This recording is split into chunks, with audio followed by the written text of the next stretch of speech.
Assalamualaikum warahmatullahi wabarakatuh. Innal hamdalillah wassalatu wassalamu ala Rasulillah wa ala alihi wa sahbihi wa man tabi'ahum bi ihsan ila yaumil qiyamah. Jamaah yang semoga Allah rahmati dan Allah berkahi.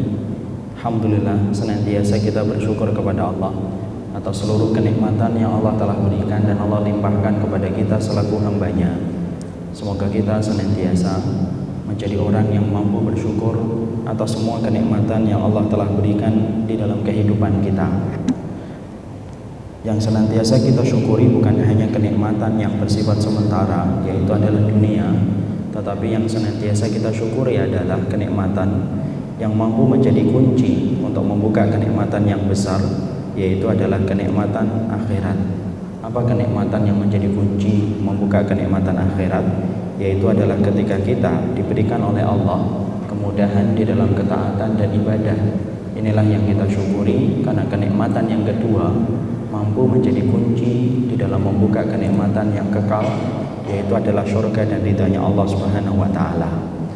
Inilah yang menjadikan kita senantiasa bersyukur apabila kita diberikan kemudahan, diberikan keringanan untuk melaksanakan ketaatan, dan diberikan kemudahan untuk mempelajari agama Allah, karena sesungguhnya mempelajari agama Allah merupakan cara untuk melapangkan jalan kita menuju ke dalam surganya Allah Subhanahu wa taala. Jangan dianggap remeh walaupun kita cuma berjalan menuju ke majelis ilmu. Kenapa emang? Sebentar, nggak jelas suaranya, menggema.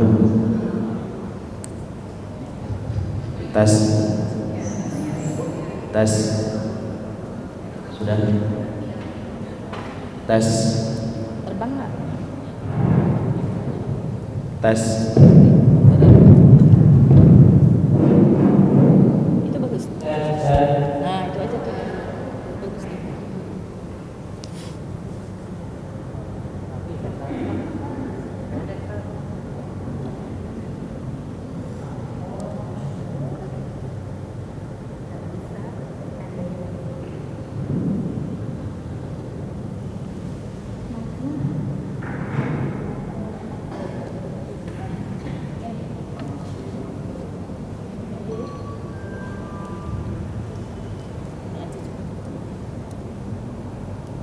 jelas itu. Ya sudah.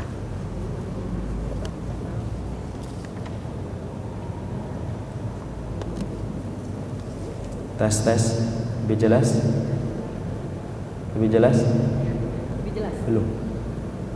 belum katanya, belum. Tes Coba kerasannya. tes Nah nggak terbang. Alhamdulillah. Alhamdulillah, tentunya kita bersyukur kepada Allah atas seluruh kenikmatan yang Allah telah berikan kepada kita. Terutama kenikmatan yang besar yang kita syukuri adalah kenikmatan yang mampu menjadi kunci membuka kepada kenikmatan yang kekal, yaitu adalah kenikmatan akhirat. Semoga kenikmatan yang Allah berikan ketika berkumpul di taman surga dalam kesempatan duha kali ini merupakan salah satu perkara yang kelak akan memberatkan amal timbangan kita ketika ditimbang oleh Allah Subhanahu wa taala. Karena sesungguhnya seberapa banyak pun dunia, maka dia tidak akan memberatkan timbangan, tetapi akan memperlama hisabnya. Tetapi apabila kita diberatkan ilmu dan amalnya, maka itulah yang akan meringankan hisab kita dan akan menjadi kesempatan yang besar untuk mendapatkan surganya Allah Subhanahu wa taala. Jamaah yang semoga Allah rahmati dan Allah berkahi. Hari ini kita akan membahas tema khusus, yaitu adalah tema kemanusiaan, berkaitan tentang salah satu tempat yang dicintai oleh Allah dan diridhai oleh Allah, yaitu adalah tempat yang bernama Syam. Saya tidak menyebut kota itu adalah kota Suriah, walaupun hari ini media selalu menyampaikan dengan kata Suriah dan Suriah, tetapi saya tidak mau menggunakan kalimat itu semata-mata karena sesungguhnya kalimat sunnah yang diucapkan oleh Nabi ketika menyebut wilayah tersebut bukan Suriah, tetapi sesungguhnya kalimat sunnah ketika Nabi menyebut wilayah tersebut adalah dengan kata Syam.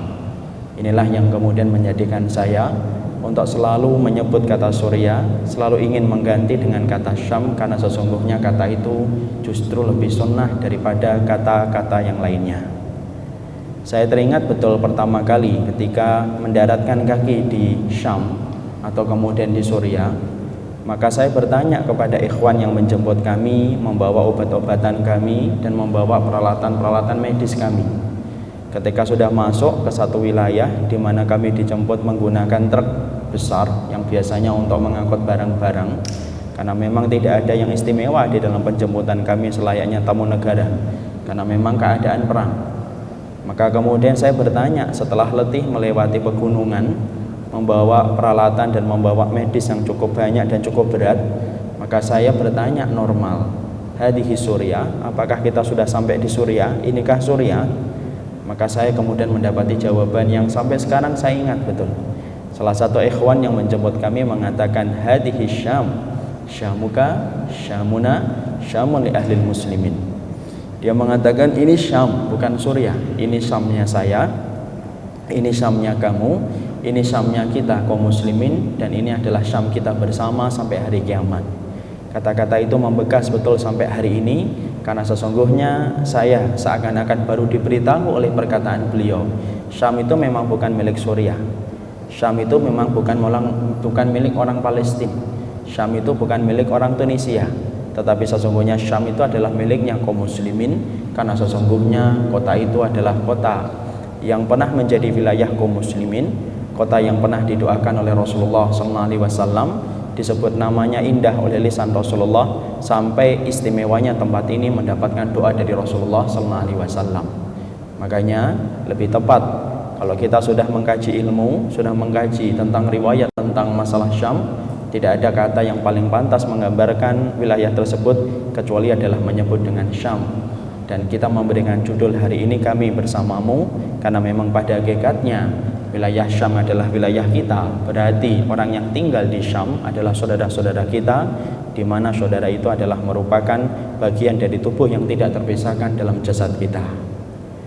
Sebelum kita membahas tentang itu, kita harus memahami betul bahwasanya intisari dalam kehidupan kita beribadah kepada Allah bukan terletak kepada sholat. Kehidupan inti kita beribadah kepada Allah bukan terletak kepada puasa, tetapi sesungguhnya inti dalam kegiatan kita beribadah kepada Allah yaitu adalah bagaimana kita mencintai karena Allah dan membenci karena Allah. Sebagaimana yang dikatakan oleh Rasulullah SAW, inna awsaqa ural iman al-hubbu fillahi wal bughdhu fillah. Sesungguhnya tali pokok yang paling penting di dalam iman yaitu adalah mencintai karena Allah dan membenci karena Allah. Jadi inilah yang merupakan pokok akidah dan pokok iman dalam kegiatan kita beriman kepada Allah, yaitu adalah bagaimana seseorang itu mereka saling mencintai karena Allah dan membenci karena Allah. Persaudaraan di dalam Islam adalah persaudaraan yang indah, karena sesungguhnya diatur dan diskenario oleh Allah Ar-Rahman di atas arasy-Nya. Persaudaraan yang terjadi di dalam Islam adalah persaudaraan yang tidak terjadi karena nasab, bukan pula terjadi karena talian darah, bukan pula karena kekerabatan, tetapi persaudaraan di dalam Islam adalah persaudaraan yang dipersatukan oleh Allah di atas arasy-Nya karena keimanan mereka dan ketakwaan mereka kepada Allah. Inilah yang menjadikan Allah mempersaudarakan antara Muhajirin dan Ansar. Ini pula yang mempersaudarakan antara Musa dengan Harun, walaupun mereka tidak bertemu di dalam ikatan nasab, tetapi mereka bertemu dalam indahnya iman. Kenapa ini saya sampaikan pertama kali di dalam kita membuka tema hari ini? Karena sesungguhnya kita paham tidak ada batasan wilayah ketika sudah menyebut kata Muslim, dan tidak ada batasan wilayah ketika sudah menyebut kata Islam. Kita tidak mau menggunakan pola yang dilakukan oleh orang kafir ketika memecah belah kaum muslimin. Dikatakan Muslim Indonesia, Muslim Malaysia, Muslim Thailand, Muslim Filipina. Karena sesungguhnya Rasulullah dulu tidak pernah menyebut Muslim Mesir, Muslim Syam, Muslim Yaman dan yang lainnya. Tetapi ketika Nabi menyebut kata Muslim, maka sesungguhnya dimanapun mereka adalah Muslim, dimanapun mereka adalah saudara kita, dan kita berkewajiban memberikan kewajiban kita, dan kita mendapatkan hak dari mereka. Jadi ketika bicara tentang masalah Syam, tolong fahami bahwasanya Syam dan kaum muslimin di Indonesia itu tidak ada bedanya. Bahwasanya kita beriman kepada Allah yang satu, beriman kepada Nabi yang satu, yaitu adalah Rasulullah SAW, dan mencintai para sahabat sebagaimana mereka mencintai para sahabat dalam kehidupan ibadah mereka. Jadi inilah yang menjadikan kita berkumpul. Nantinya kita akan membahas sekelumit kecil tentang apa yang terjadi di Syam, karena kalau kita membahas panjang akan butuh waktu berbulan-bulan untuk membicarakan tentang masalah Syam. Tapi kita membicarakan tentang sekelumit apa yang terjadi di Syam, karena pada dasarnya inilah tali pokok yang paling Allah cintai, yaitu adalah ketika kita mencintai mereka dan mereka mencintai kita semata-mata karena Allah Subhanahu wa ta'ala. Maka kemudian yang ingin saya sampaikan adalah orang Syam. Maka kemudian kita harus paham dulu, apa sih yang saya ingat ketika bicara tentang masalah orang Syam, ya? Kalau kemudian ibu-ibu dan bapak sering ke kota Mekah dan Madinah, mungkin sudah bisa menyimpulkan, walaupun masih kasar, bagaimana sih sifat orang Mekah dan bagaimana sifat orang Madinah. Karena ketika kita umrah, ketika kita haji, kita bermuamalah, kita bertemu dengan mereka, lalu kemudian kita paham, oh karakternya Mekah itu begini, karakternya Madinah begini. Tentunya mungkin ada yang sependapat dengan saya, orang Madinah lebih lembut daripada orang Mekah. Tetapi kemudian kita juga menjumpai orang Mesir. Orang Mesir itu apa adanya, tidak suka ngomong tidak suka, kalau suka ngomong suka, beda lagi. Maka kita harus paham, bagi yang belum pernah ketemu dengan orang Syam, terutama secara spesifik yaitu adalah Suriah dan Palestina, maka perhatikan apa yang ingin saya bagi, walaupun ini sangat subjektif dari apa yang saya ingat tentang mereka. Mereka adalah orang-orang yang Masya Allah lembut, di mana mereka adalah orang yang memiliki sifat memuliakan tamu yang luar biasa, dan mereka adalah orang-orang yang penuh dengan tawadhu, walaupun mereka adalah orang yang dilahirkan dalam keadaan berbahasa Arab. Saya sering melihat orang-orang kalau sudah aslinya orang Arab, biasanya kalau mendengar orang bicara Arab, kalau bukan datang dari kalangan mereka sendiri susah. Tapi Masya Allah orang Syam, walaupun mereka adalah orang yang lahirnya memang hasilnya atau latar belakangnya adalah Arab, tapi Masya Allah mereka adalah orang yang sangat lembut dan perhatian kepada orang ketika mampu berbicara bahasa Arab, walaupun tidak sefasih dan tidak senormal dan selancar mereka. Karena memang mereka adalah orang-orang yang terkenal dengan kelembutan, mereka terkenal dengan tutur kata mereka yang baik, dan mereka juga terkenal sebagai orang-orang yang memuliakan tamu sangat luar biasa. Inilah orang Syam. Adapun secara fisiknya, mereka perpaduan antara orang Eropa dan perpaduan dengan orang-orang Arab, karena mereka dekat sekali dengan Turki, dan Turki tentunya kita tahu sebagian dari Turki sudah masuk ke wilayah Eropa. Tapi itulah Syam, kota yang luar biasa dengan penduduk yang luar biasa. Ketika saya ingin berbagi tentang sifat mereka, saya belum bicara tentang sifat bagaimana mereka di dalam iman dan sifat mereka di dalam ketakwaan. Kita mari membicarakan secara umum. Orangnya putih, orangnya rata-rata putih, jarang kita melihat orang yang sawo matang.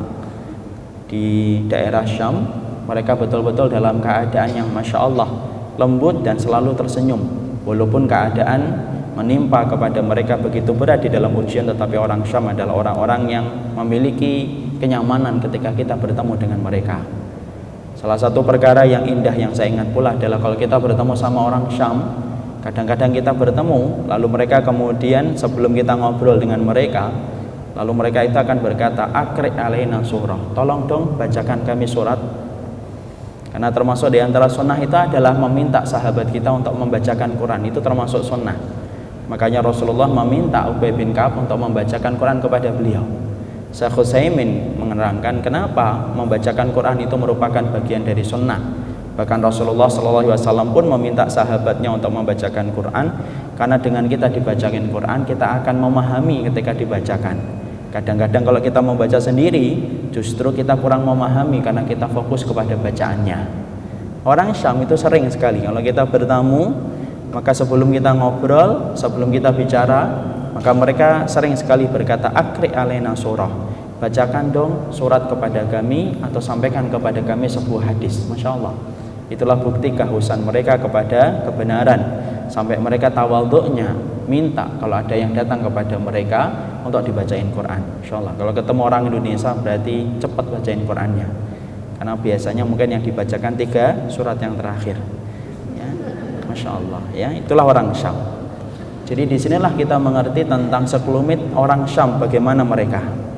Sekarang kita akan membahas kenapa hari ini kemudian kita membahas tentang tema ini. Maka jawabannya adalah setidaknya ada 4 alasan kenapa kita hari ini berbicara tentang masalah Syam. Yang pertama adalah Syam itu adalah tanahnya iman. Syam itu adalah tanah iman. Kita harus memahami betul bahwasannya keutamaan yang dimiliki oleh Syam adalah keutamaan yang tidak dimiliki oleh jengkal tanah yang lainnya. Tidak ada yang mampu mengalahkan keberkahan tanah Syam kecuali adalah Mekah dan Madinah. Kalau kita sudah bicara tentang keutamaan, maka kita bicara tentang keutamaan dalam ketakwaan dan keimanan. Tidak ada jengkal tanah yang Allah ridhoi kecuali itu adalah tanah Syam, dan tidak ada yang mampu mengalahkan keutamaannya kecuali adalah kota Mekah dan Madinah. Mari kita membahas sedikit tentang keutamaan-keutamaan yang dimiliki oleh Syam. Jadi ketika kita bicara tentang masalah ini, kita harus paham bahwasanya tanah Syam itu adalah tanah kita. Karena Allah itu memberikan kepada kita ibu itu 2, tanah itu juga 2. Ibu kita 2, Ustaz. Ibu kita 2. Ibu kita yang pertama adalah ibu yang melahirkan kita, itu adalah ibu kandung kita, itulah ibunya. Ibu kita namanya Fatimah, namanya Rini, namanya Zainab, itulah ibu yang melahirkan kita. Yaitu adalah ibu yang kemudian melahirkan kita menjadi anaknya. Tapi kita juga punya ibu yang kedua. Ibu yang kedua itu siapa? Yaitu adalah ibu dari para istrinya Rasulullah Sallallahu Alaihi Wasallam. Itu adalah ibu kita, Ummul Mukminin. Kalau kita bicara tentang Aisyah, itu adalah ibu kita. Kalau kita bicara tentang Ibunda Khadijah, itu adalah ibu kita. Kalau kita bicara tentang Zainab, itu adalah ibu kita secara iman. Karena sesungguhnya Allah memberikan kepada kita orang yang beriman itu 2 ibu. Satu, ibu yang melahirkan kamu. Yang kedua adalah ibunya dari istrinya Rasulullah SAW, adalah ibu-ibu kita dari para istrinya Rasulullah. Sama pula dengan tanah Syam. Tanah Syam itu adalah ada 2. Tanah Allah itu yang Allah berikan kepada kita itu ada 2. Ada tanah yang pertama, yaitu adalah tanah yang kita beli dan kita kontrak dengan uang kita sendiri. Itu tanahnya ibu, tanahnya bapak. Bapak beli rumah di Cikunir, bapak beli rumah di Bekasi, bapak beli rumah di Kebayoran, itu rumahnya bapak. Ataupun kontrak, yaitu sesuatu ladang atau bidang tanah yang kita beli dengan uang kita sendiri. Tetapi ada yang kedua, tanah yang Allah berikan kepada kita menjadi tanahnya iman. Tanah iman itu ada 4, ya.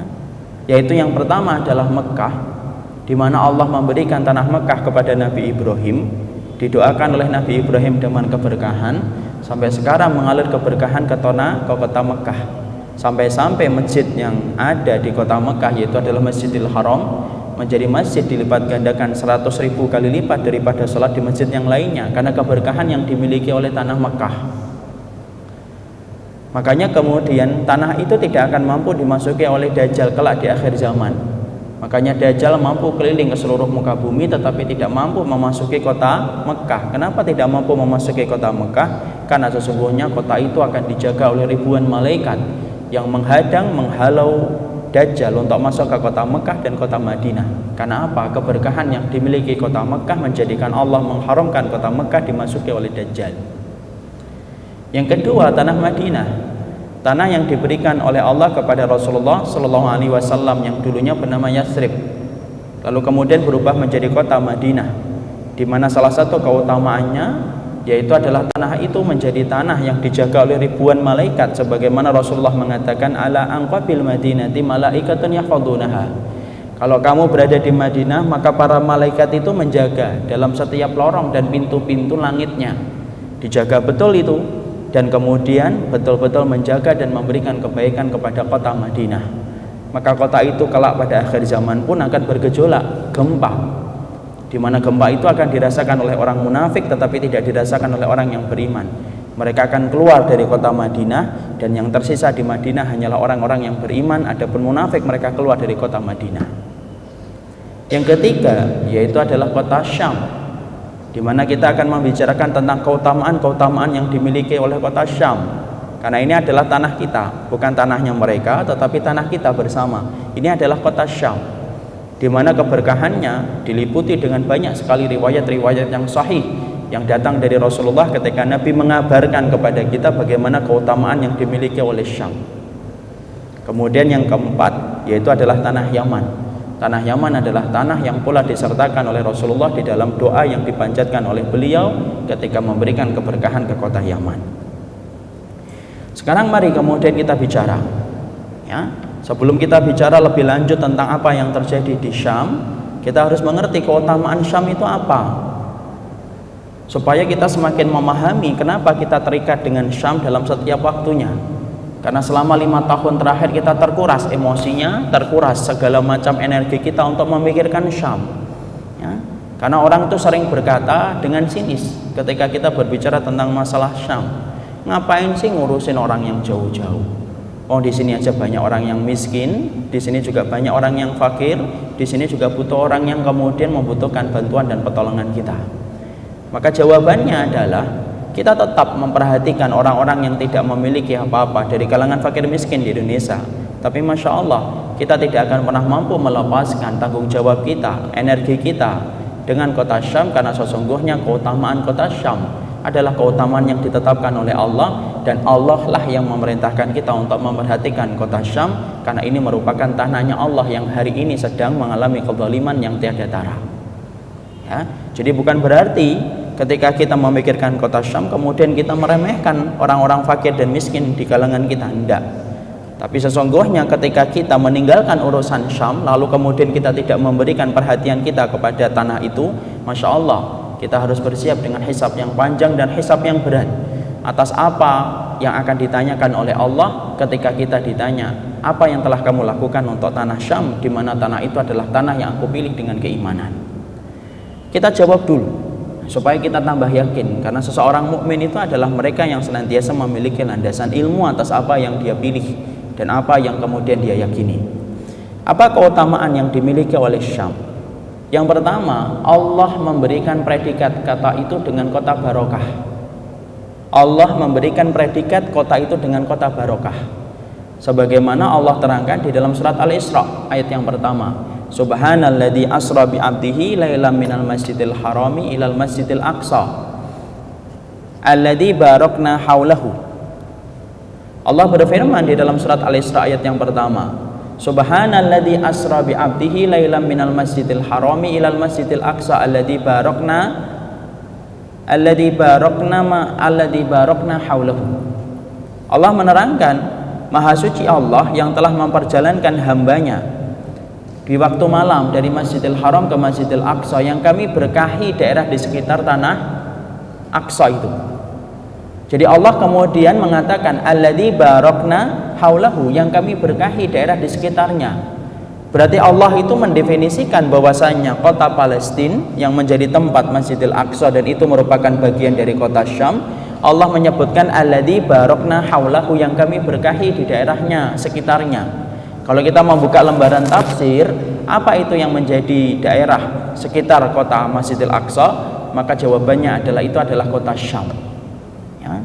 Jadi kemudian Allah itu memberikan definisi, memberikan keutamaan bahwasanya kota Syam itu adalah kota yang Allah berkahi, dan Allah menyebutkan secara nyata dan gamblang di dalam surat Al-Isra ayat yang pertama, itu adalah kota yang diberkahi. Mungkin kita bertanya, kalau itu merupakan kota yang diberkahi, kenapa hari ini peperangan itu tidak pernah berhenti? Bangunan-bangunan hancur, lalu kemudian hidup dalam ketakutan, hidup dalam kezaliman yang luar biasa yang menimpa kepada mereka tanpa mereka mengerti kapan batasan akhir ketika mereka itu mendapatkan itu semuanya. Maka kita katakan arti barokah itu tidak selalu indah, arti barokah itu tidak selalu subur, arti barokah itu tidak selalu indah panoramanya. Tetapi sesungguhnya arti barokah itu adalah segala sesuatu yang menambah ketaatan di jalan Allah, itulah barokah. Bagaimana kita artikan itu barokah? Di Palestina, Masya Allah, setiap orang akhirnya lebih menghargai kehidupan karena mereka tahu batasan antara hidup dengan mati dengan begitu tipisnya. Kalau kemudian tanah kita dibasahi dengan tetes air hujan, Masya Allah, di kota Syam, di kota Palestina dibasahi dengan darahnya para syuhada ketika mereka menebus nyawa mereka.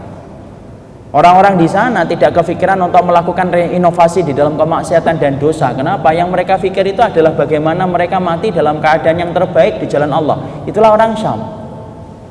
Makanya jangan kaget kalau kita melihat orang Syam, ada di antara mereka yang kemudian belum menikah. Kadang-kadang umurnya sudah 35, 36. Salah satu di antara profil orang Syam yang terlambat menikah namanya Dr. Romi, lulusan dari kedokteran London, yang kemudian meninggalkan prakteknya di London, kemudian tinggal di daerah Syam karena dia memang asli orang Syam. Dia tinggalkan prakteknya di London untuk tinggal di Syam, di Suriah, dengan berbagai macam keterbatasan yang dia miliki. Masya Allah. Ketika saya tanya, kenapa tidak menikah, Dok? Kemudian dia berkata, sebenarnya dalam beberapa waktu kemarin sebelum terjadinya peperangan kami akan menikah. Tapi setelah ada peperangan tidak ada yang saya pikirkan kecuali adalah yang pertama kali membantu agama Allah untuk tegak di atas kota Syam. Inilah yang paling penting. Saya kadang-kadang melihat ada pemuda-pemuda di daerah Syam itu, Masya Allah, mereka terlambat menikah. Karena mereka, saya tanya, kenapa sih terlambat nikah? Mereka berkata, karena setiap kami ngelamar seorang akhwat, kalau kamu ngelamar seorang perempuan, maka perempuan itu akan berkata kepada kami, buktikan cintamu dulu kepada Allah, baru kamu melamar kami. Setelah kamu membuktikan cintamu kepada Allah. Masya Allah ya. Jadi mereka akhirnya gagal untuk melamar wanita. Makanya banyak di antara mereka yang belum menikah. Ditambah lagi bahwa di antara wanita yang mereka mengungsi dari kota Syam, kemudian mereka mengungsi ke Turki dan tempat-tempat yang lainnya. Tapi itulah yang namanya keberkahan.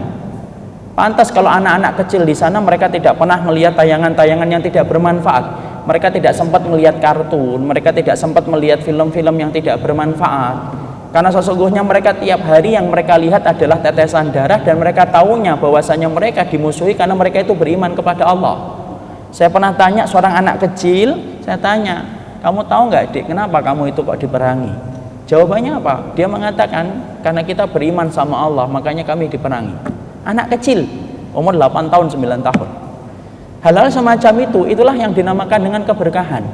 Walaupun kemudian kita tampaknya ketika melihatnya begitu berat hidup yang dialami oleh mereka, sulitnya kehidupan yang dialami oleh mereka, tapi Masya Allah, sesungguhnya tanah itu adalah tanah yang diberkahi, karena sesungguhnya tumbuhnya ketaatan-ketaatan yang luar biasa di kota Syam. Ya? Kita tidak pernah mendapati ada seorang akhwat dilamar seorang laki-laki, tapi bisa mengatakan buktikan cintamu dulu kepada Allah, baru kamu datang melamar kami. Kalau kamu sama Allah aja tidak bisa membuktikan cintamu, apalagi kepada kami. Masya Allah. Ini merupakan salah satu bentuk keberkahan yang dimiliki oleh kota Syam. Walaupun kemudian mereka dalam keadaan yang susah dan dalam keadaan yang sulit, keberkahan yang dimiliki oleh kota Syam. Makanya Allah kemudian terangkan, subhanalladzi asra bi 'abdihi lailan minal masjidil harami ilal masjidil aqsa alladzi barakna haulahu. Yang kedua dimiliki oleh kota Syam, supaya kita cinta, tergerak untuk kemudian mendatangi kota Syam. Entah kapan kita akan mendatanginya. Yang kedua adalah para malaikat meletakkan sayapnya di atas kota Syam. Para malaikat itu kalau mereka itu meletakkan sayapnya, tidak ada kota yang paling mereka pilih kecuali mereka meletakkan sayapnya di atas kota Syam. Sebagaimana dalam satu riwayat yang sahih itu, bali syami lima ya Rasulullah, qala li anna malaikatar rahman basitatun ajnihatiha ala ardi Syam. Rasulullah SAW bersabda, tuba, beruntung sekali. Siapa orang yang beruntung itu ya Rasulullah? Ahlu Syam, orang-orang yang menjadi penduduknya orang Syam itu beruntung. Nabi mau menyebutkan dengan tuba. Tuba itu sebenarnya nama pohon, tapi merujuk kepada arti beruntung. Siapa yang beruntung itu ya Rasulullah? Yaitu adalah orang-orang yang menjadi penduduknya kota Syam. Kenapa mereka menjadi orang yang beruntung ya Rasulullah? Li'anna malaikatar rahman basitotun ajnihatiha ala ardi Syam. Karena sesungguhnya malaikatnya Allah, kalau mereka itu mengepakkan sayapnya, mereka mengepakkan sayapnya di atas kota Syam. Jadi para malaikat itu punya sayap berdasarkan hadis yang sahih ini. Tapi ketika mereka memiliki sayap, mereka tidak pernah mengepakkan sayapnya kecuali mereka mengepakkan sayapnya di atas kota Syam. Makanya Masya Allah, kekuatan iman yang dimiliki oleh orang Syam itu luar biasa. Sampai-sampai ketika mereka mendapatkan dengan tingkat kedzaliman yang luar biasa, Anda tidak pernah mendengar selama di sana orang itu mati bunuh diri. Saya bahkan nanya kepada tim yang ke-10 yang berangkat setelah kami, jauh setelah kami, saya tim yang ketiga saat itu berangkat. Kemudian saya nanya juga relawan-relawan yang lainnya, ada nggak orang yang mati bunuh diri di Syam? Saya belum pernah dengar. Padahal tingkat kesulitan yang dirasakan oleh orang Syam itu Masya Allah berat. Ibu, bapak, kalau kemudian kita makan pagi, kita masih tenang. Kenapa? Kita pasti bisa mengatakan kita masih bisa membeli makan siang. Tapi kalau orang di Syam, hari ini kita pagi ini makan, kita nggak tahu besok kita makan apa. Besok kemudian kita makan, tiba-tiba ada telur diorek, kemudian dicampur dengan roti sobek, kemudian dicampur dengan air, dicocol, dimakan. Kita nggak pernah tahu lusa kita makan apa. Dan itu dialami oleh mereka. Kalau dulu para relawan, ketika saya di sana, relawan itu masih berbekal dengan paspor, visa, sebulan dia pulang kembali kepada kehidupan normal. Itu kita, para relawan. Dokternya balik ke Indonesia, kita balik kepada kehidupan normal. Pagi makan uduk, siang makan padang, malam makan lele. Sudahlah, menunya orang Jakarta itu aja. Tapi kalau kemudian orang Suriah itu tidak pernah mereka tahu makanya makan apa. Makanya kadang-kadang kita makan malam, paginya kita sudah skeptis, kira-kira besok kita bisa makan atau enggak. Betul, paginya kita enggak makan. Tapi Masya Allah, kenapa mereka diberikan kekuatan yang seluar biasa itu? Mungkin salah satu di antara kekuatan yang menjadikan orang Syam itu diberikan oleh Allah kekuatan untuk melewati itu semuanya itu apa? Karena para malaikat yang telah melindungi mereka. Karena para malaikat itu kalau mereka mengepakkan sayapnya, mereka itu mengepakkan sayapnya di atas kota Syam. Masya Allah. Mengepakkan sayap itu bukan artinya secara harfiah mengepakkan sayap saja, tapi artinya apa? Kecintaan para malaikat kepada penduduk Syam. Itulah yang menjadikan Allah memberikan kekuatan kepada penduduk Syam. Ya? Ada anak seumur hidupnya cuma ngelihat peluru. Ada anak seumur hidupnya cuma lihat rudal. Kalau kemudian hari ini peperangan sudah berjalan 5 tahun, karena saya ke sana 1 tahun setelah kejadian itu meletus, berarti ada anak-anak yang sekarang umurnya 5 tahun atau 6 tahun, seumur hidupnya yang dia lihat itu apa? Cuma pesawat, kemudian rudal, kemudian peluru setiap waktunya. Kita bisa bayangkan kondisi semacam apa seorang anak, dia kemudian tumbuh bukan dengan permainan, bukan dengan sesuatu yang bisa menggembirakan ayah, apa yang digembirakan oleh dia dari ayahnya, tapi ternyata dia melihat sesuatu yang harusnya itu tidak pernah dia lihat. Coba lihat kalau ibu-ibu ataupun bapak searching foto-foto anak-anak kecil Suriah. Masya Allah, mereka itu hidup seumur hidupnya yang mereka lihat itu adalah darah. Yang mereka lihat mereka kehilangan paman. Mereka yang mereka lihat kehilangan ibu. Mereka kemudian lihat kehilangan ayah mereka, kehilangan ibu mereka. Makanya saya pernah mendapati salah satu kiriman di YouTube itu, Masya Allah. Ada seorang anak, bapaknya meninggal dunia terkena reruntuhan, dipanggil-panggil terus sama anaknya. Abi, mana Abi? Abi bangun, jangan tinggalkan, karena Umi sudah meninggal, jangan meninggal sekarang.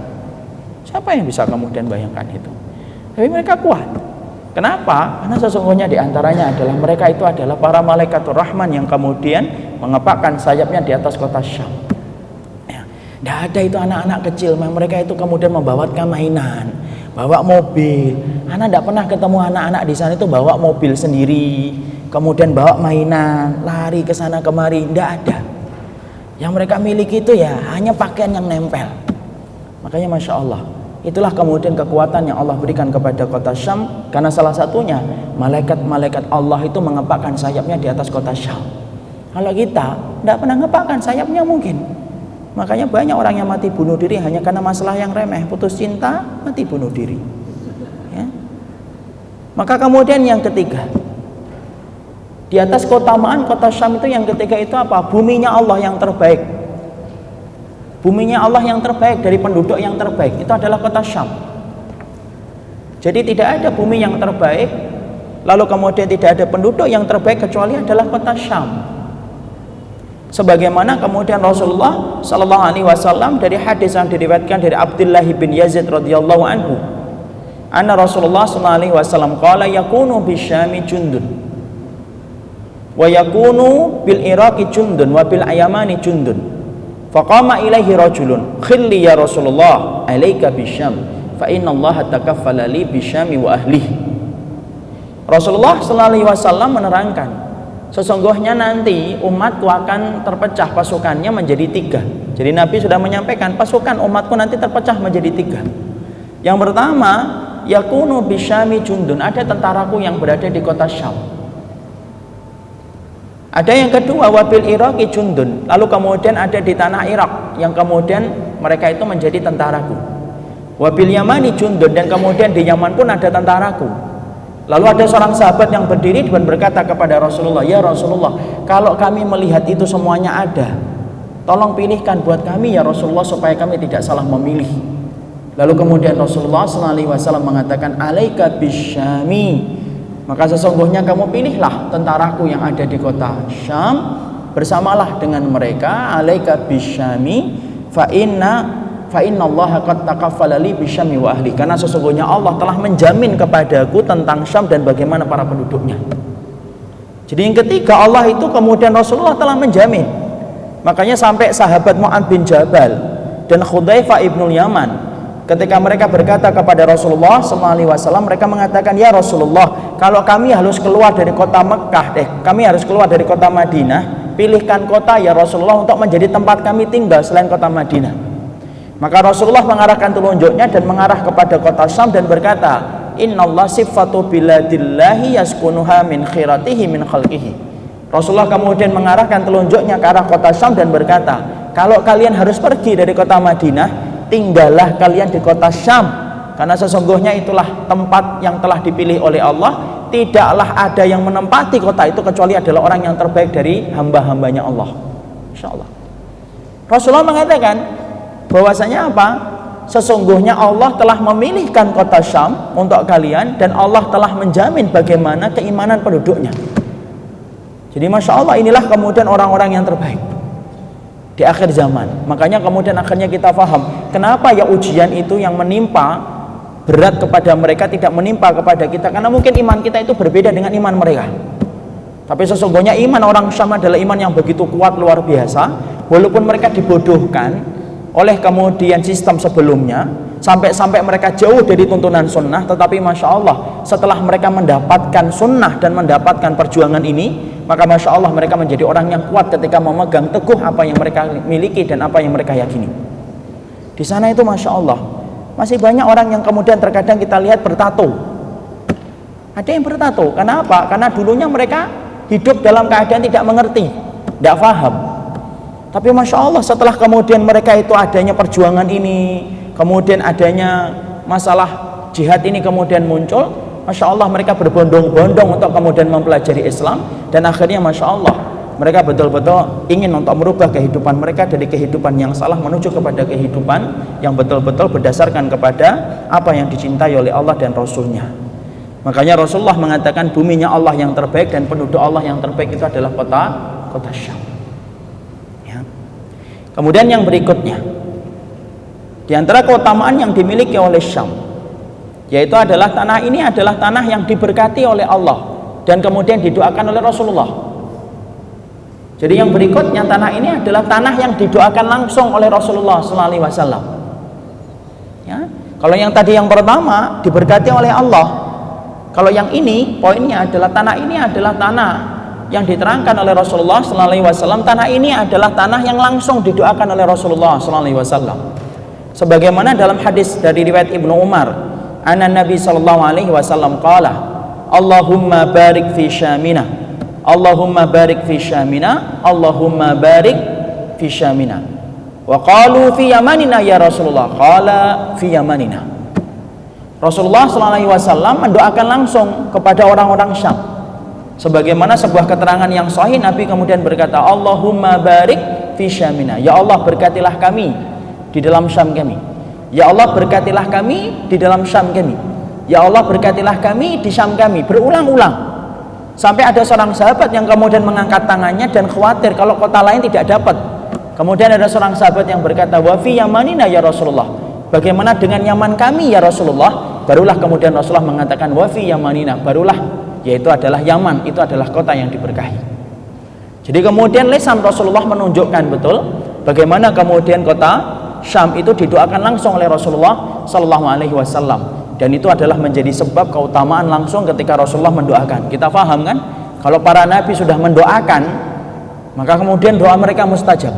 Sebagaimana mustajabnya Nabi Ibrahim ketika mendoakan kota Mekah, sebagaimana mustajabnya Rasulullah ketika mendoakan kota Madinah. Maka sama pula, Masya Allah, Rasulullah mendoakan kota Syam, dan itulah yang menjadi sebab keberkahan kota Syam. Karena tanah itu adalah tanah yang langsung didoakan oleh Rasulullah SAW. Lalu kemudian yang berikutnya, kota itu akan menjadi kota tempat kemenangan kaum muslimin. Kemenangan di akhir zaman tidak terjadi di kota-kota yang lain, tapi sesungguhnya kemenangan kaum muslimin nantinya akan terjadi di kota Syam. Rasulullah SAW bersabda dalam sebuah hadis yang sahih, "Bainama ana naimun itra'aitu amudal kitab ukhidha min tahti ra'si fadhanantu annahu madhubun bihi fattaba'tu basari fa umida bihi ila syami ala wa innal imana hina taqul fitan fis syami." Rasulullah SAW bersabda, sesungguhnya kemenangan ketika aku tidur, maka aku melihat di dalam mimpiku ada sebuah pancang-pancang kitab yang ditanamkan, ya. Jadi Rasulullah ketika beliau tidur, maka beliau melihat di dalam mimpinya ada pancang-pancang yang ditanamkan, ya. Di atasnya ada kitabnya Allah, kemudian ditancap di bumi, ditancap di bumi, ditancap di bumi. Fattaba'tu basari, maka kemudian aku ikuti kemana pancang-pancang kitab itu kemudian ditegakkan dan ditancapkan oleh Allah. Maka kemudian aku ikuti, lalu aku mendapati bahwasanya pancang itu ditanamkan oleh Allah terakhir kalinya adalah di kota Syam, insyaallah. Maka kemudian akhirnya para ulama lalu menjelaskan, itulah yang menjadi dalil kemenangan akhir zaman ketika nanti kita akan kembali kepada zaman khilafah, yaitu adalah ketika kita akan mendapati itu adalah di kota Syam. Jadi betul-betul di kota Syam nanti akan terlihat bagaimana kemenangan itu akan dimunculkan oleh Allah Subhanahu wa taala. Jadi kemenangan yang sekarang kemudian mulai mengarah, yaitu adalah kemudian diarahkan di kota Syam, karena itu sesuai dengan apa yang diberikan petunjuk oleh Rasulullah Sallallahu Alaihi Wasallam. Ya. Jadi kalau kita melihat hari ini, kalau kemudian kita bertanya, apakah kota Syam ini nanti akan mengalami kemenangan? Pasti akan mengalami kemenangan. Cuma kemudian kita harus bersabar untuk mendapati kemenangan itu datang dan menjumpai dalam kehidupan kita sebagai kaum muslimin. Karena Rasulullah SAW sudah memberikan janji pasti bahwasanya nanti akan kembali lagi orang-orang itu berhukum kepada kitabullah dan sunnah, dan itu tonggak kemenangan diberikan oleh Allah di atas kota Syam, tidak diberikan di kota-kota yang lainnya. Jadi kita harus kemudian termasuk di antara orang yang ikut serta di dalam rombongan ini, jangan hanya menjadi penonton. Karena sesungguhnya orang yang menyesal adalah orang yang mereka menjadi penonton ketika mereka melihat kemenangan itu ditegakkan oleh Allah. Karena Rasulullah bermimpi di dalam mimpinya bahwasanya melihat bagaimana pancang-pancang itu ditegakkan oleh Allah, dan yang terakhir adalah di kota Syam. Bisa? Nah, sekarang kita lihat. Setelah kita melihat bagaimana keutamaan kota Syam, nah sekarang mari kita lihat bagaimana sih kota Syam itu. Sekaligus kita lihat bagaimana bentuknya. Ini saya ambilkan ketika kami berada di sana, tentunya sangat berbeda sekali dengan keadaan 3 tahun atau 4 tahun setelahnya. Karena hari ini mungkin lebih parah disebabkan banyak sekali peperangan yang lebih dahsyat daripada ketika kami di sana 3 tahun yang lalu. Kita coba akan melihat supaya kita langsung lihat bagaimana kejadian langsung di sana. Kita lihat beberapa tempatnya dulu supaya kita ada gambaran, supaya tidak salah prasangka sebagaimana salah berprasangka pertama kali sebelum berangkat ke kota Syam. Saya mengira kota Syam adalah daerah gurun pasir sebagaimana kita melihat di Mekah dan Madinah, tapi ternyata tidak. Inilah gambaran kota Syam. Saya saat itu berada pada wilayah Jabal Aqrat. Jabal Aqrat itu adalah salah satu tempat di mana menjadi tempat kelahiran Salahuddin Al-Ayyubi. Ya, Salahuddin Al-Ayyubi diterangkan oleh beberapa ahli sejarah, maka beliau lahir di daerah Jabal Aqrat. Ya, makanya kemudian di sana disebut Jabal Aqrat. Kami berbatasan dengan daerah Lazikiyah. Ya, ini adalah daerah Lazikiyah. Lazikiyah ini. Ya, apa keistimewaan Lazikiyah? Lazikiyah itu merupakan tempat kelahirannya Bashar Asad dan Hafiz Asad. Ya, di mana kita mengetahui bahwasanya kekuatan Bashar Asad itu bukan tidak terletak di Damaskus, tetapi terletak di Lazikiyah. Semua pangkalan militernya semuanya kumpulnya di sini nih. Dan kami berada sekitar 60 km saat itu dari perbatasan. Saat ini kemudian di sinilah kemudian menjadi perbatasan tapal batasnya. Tapi masya Allah, saya dulu pernah bertanya kepada para kaum mukminin di sana ketika mereka datang ke rumah sakit, kenapa ya mereka kok tidak menyerang secara langsung lewat darat? Mereka nyerangnya itu lewat udara terus. Lalu kemudian mereka menerangkan tentang sebuah perkara karomah. Ini yang diceritakan oleh mereka, bahwasanya karomahnya adalah orang-orang Nusairi. Kita menyebut orang-orang yang menjadi pengikutnya Bashar Asad adalah Nusairi. Nusairi adalah ajaran Nusairiyah yang disanasabkan kepada Muhammad bin Nusairi An-Numariyah. Itu adalah sekte Syiah yang paling ekstrim. Mereka mengakui Allah itu adalah menjadi Rabbnya. Bahkan sekarang mereka mengakui bahwasanya Bashar Assad itu menjadi Tuhan. Kemudian mereka tidak melaksanakan sholat, mereka tidak melaksanakan puasa, dan mereka tidak meyakini hari berbangkit. Bagi mereka kalau orang itu sudah mati, mereka akan reinkarnasi pindah ke jasad yang lainnya sesuai dengan tingkat perbuatan mereka. Kalau kemudian mereka itu adalah orang yang baik, maka akan pindah kepada jasad orang yang baik. Tapi kalau dia adalah orang yang tidak baik, maka akan pindah kepada hewan. Persis itu ya. Maka orang-orang Nusairiyah jangan ragu bahwasanya mereka itu lebih kafir daripada Yahudi dan Nasara. Yang mengatakan itu bukan saya, yang mengatakan itu adalah ulama besar Syekh Ibnu Taimiyah rahimahullahu taala. Makanya Imam Ibnu Taimiyah sampai mengatakan, kamu tidak pernah dapati orang yang paling pendusta kecuali adalah orang Syiah, dan di antara orang Syiah yang paling dusta yaitu adalah orang-orang Nusairiyah. Ya. Makanya kemudian jangan bicara Islam kalau sudah bicara kayak gini, merujuk kepada perkataan para salafus salih. Ya. Maka kemudian di sinilah tempatnya. Ya. Inilah kemudian salah satu tempat di sana. Indah. Nah inilah kota-kotanya. Ini kota-kotanya sepi. Kita ambilkan foto ini. Kalau tidak salah ini foto kita ambil sekitar jam 10, jam 11, sepi. Jangan kita mengira bahwasanya denyut kehidupan mulai di waktu duha. Itu kalau di Jakarta. Kalau di Jakarta masa belum subuh saja sudah berdenyut. Kalau kemudian di sana berdenyutnya kehidupan dimulai ketika habis maghrib. Kenapa habis maghrib baru berdenyut kehidupan? Karena sesungguhnya pesawat-pesawat musuh itu kemudian berhenti balik ke kandang kalau kemudian sudah di tengah malam. Ya, barulah kemudian kaum muslimin dalam tanda kutip bisa bernafas ketika malam, keluar kadang-kadang ketemu sebentar, itu pun masih diliputi dengan ketakutan yang tidak pernah putus. Saya masih ingat betul ada salah satu ikhwan yang meninggal dunia, lalu kemudian ketika beliau dibawa ke rumah sakit, karena saya kenal dengan ikhwan itu, ketika dia membantu rumah sakit saya ambil sepatu, saya kemudian pengen takziah. Kemudian kru medis di rumah sakit tersebut kemudian nahan saya, megang bahu saya dan berkata, "Ya Aba Syauqi," karena saya di sana dipanggil Aba Syauqi. "Ya Aba Syauqi, kamu di sini?" Saya bilang, "Saya pengen takziah." "Saya pengen takziah, antum di sini." Saya mengulang kembali, "Saya pengen takziah, antum di sini." Kenapa saya dilarang untuk kemudian takziah? Saya menyebutkan dalilnya, hakul muslim alal muslim sittun. Kemudian orang itu berkata, "Hafidna, kami hafal hadis yang antum sampaikan. Tapi sesungguhnya kami melarang antum untuk kemudian pergi takziah karena memang SOP standarnya kami ketika nguburkan orang itu tidak banyak. 10 orang itu sudah terlalu banyak." Lalu beliau menyebutkan salah satu peristiwa yang pernah terjadi. Ada orang rame-rame membawa mayit atau membawa jenazah ke kubur. Kelihatan itu oleh objek musuh, lalu kemudian bergerak, dijatuhkan rudal. Orang yang bawa sebagian dari mereka akhirnya ikut dikuburkan bareng-bareng. Saya kemudian terpikir, Masya Allah, yang tersisa apa? Yang tersisa itu apa? Kalau mereka menghancurkan masjid, itu sudah lumrah.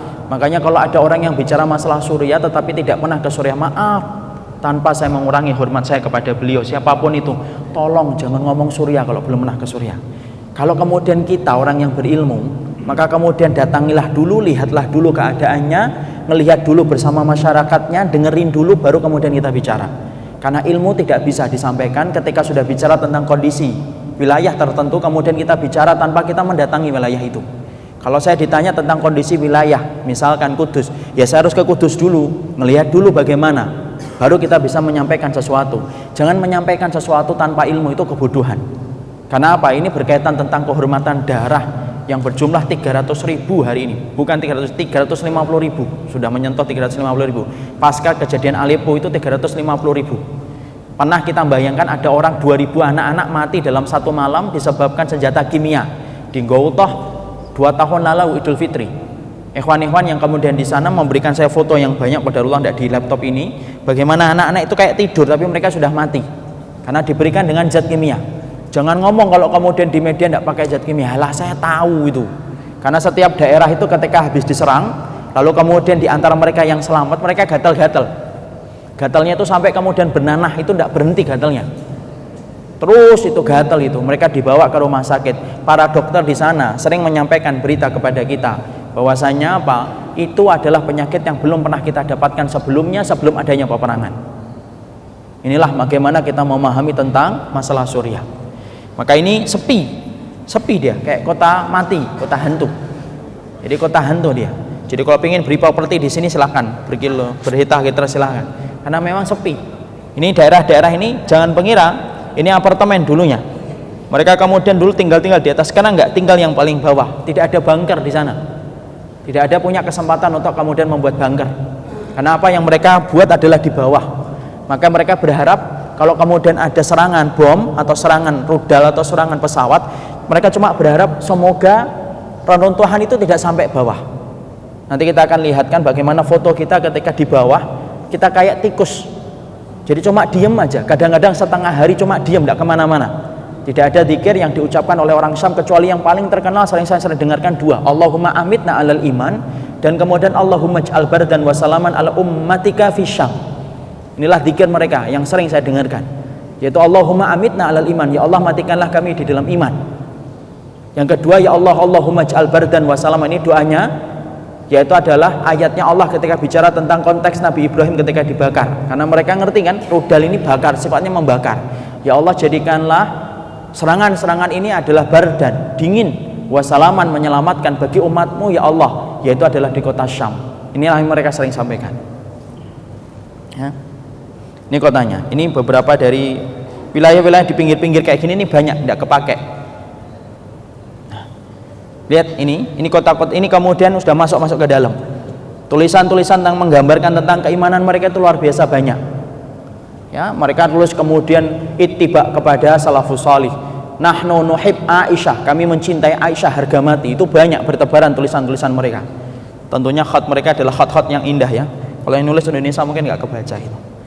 Nah ini kemudian diantara tempat-tempat yang kadang-kadang mereka jadikan untuk menghangatkan badan. Saya di sana November, lalu kemudian ketika kami di sana di bulan November dalam keadaan musim yang dingin sangat sekali, mencari bensin untuk membakar penghangat tidak ada.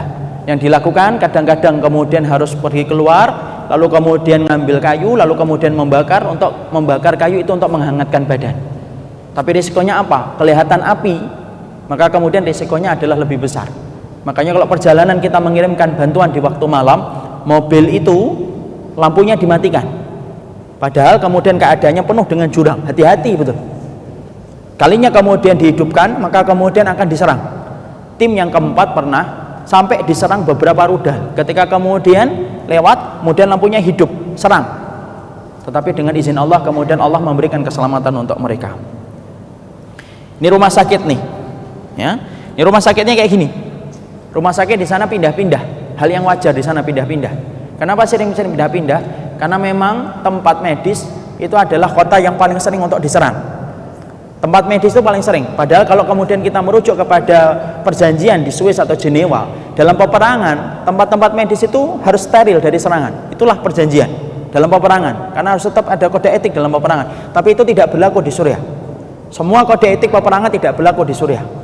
Makanya di sana musuh mereka, musuhnya Bashar Assad, musuhnya Nusairi, itu bukan hanya orang-orang mujahidin, tapi apa? Yaitu adalah orang-orang yang menjadi tenaga medis.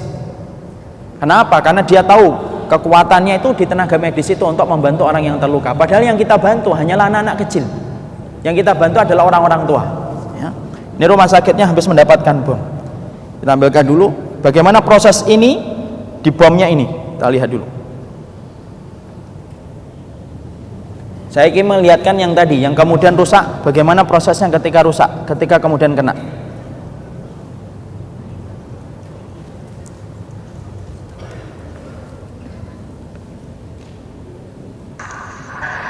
Ini rumah sakitnya.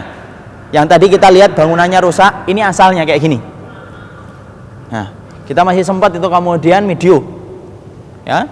Nah, memang kadang-kadang kalau pas belum ada banyak ini ya sudah kita agak santai kalau memang tidak banyak korban dari anak-anak ataupun kemudian wanita-wanita. Itu suara kemudian suara agak jauhan, di sekitar 3 kilo atau 4 kilo dari tempat kita rumah sakit itu.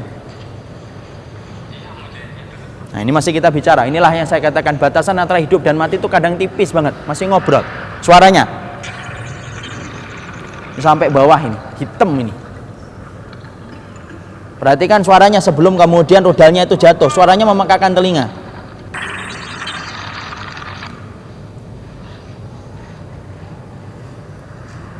Nih suaranya. rusak sampai ke bawah. Ada salah satu teman kami yang kemudian beliau di bawah, ada kejatuhan itu, tembok yang begitu besar, tapi Allah menyelamatkan. Allah jatuhkan dulu, yaitu adalah lemari yang begitu besar. Kemudian beliau di bawah lemari tersebut, tembok itu kemudian kena lemari, dan alhamdulillah lemarinya tidak rusak, tidak jebrol, dan kemudian selamat. Inilah kemudian bagaimana keadaan di sana. Ya. Kita kembali ke foto supaya kita paham.